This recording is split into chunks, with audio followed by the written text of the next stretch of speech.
আমি জানি না আমার মতো তোমরা কে কে আর লক্ষ্য করেছো যে এখন ভিডিওগ্রাফি বা কন্টেন্ট ক্রিয়েশন এত বেড়েছে, বিশেষ করে পুজো ভিডিও, মানে পুজো, বিভিন্ন রকমের পুজো, মানে যেই পুজো নিয়ে আমরা জানতামও না, অন্তত আমি জানতাম না, সেই পুজো নিয়ে যাচ্ছি। মানে ধরো রাস, রাসে কি রায় রাজা বলে একটা রয়েছে, দেখছি সব মেয়েরা সেজে বেরিয়েছে, তো ওই জিনিসটা নিয়ে জানলাম।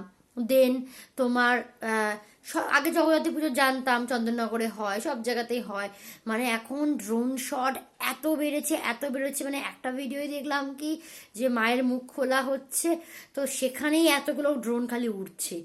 মানে তাছাড়া ধর নর্মাল একটা লোকনাথ পুজো চাকলায় লোকে আগে কি নর্মাল ওই জিনিসপত্রগুলো দেখেছি, যেরকম প্রদীপ জ্বলছে বা কিছু হচ্ছে, সেটা এমনভাবে ড্রোন শট দিয়ে, আর পেছনে মিউজিক, যে ধিনতা ধিনতা ধিনতা না না বলে এরকম একটা যে মিউজিকটা আছে, এই মিউজিকটা পেছনে লাগিয়ে এমন করে স্লোমো করে দেখাচ্ছে যে বাবা কি না কি হচ্ছে। কিন্তু অ্যাকচুয়ালি আমরা চোখে কিন্তু এরকম দেখেছি যে হ্যাঁ ভালো সুন্দর, কিন্তু এমনভাবে ড্রোন দিয়ে দেখাচ্ছে, মানে ভিডিও এত এডিট করা, মনে হচ্ছে কি না কি হচ্ছে। আমি জানি না আমার মতো আর কে কে তোমরা লক্ষ্য করেছো।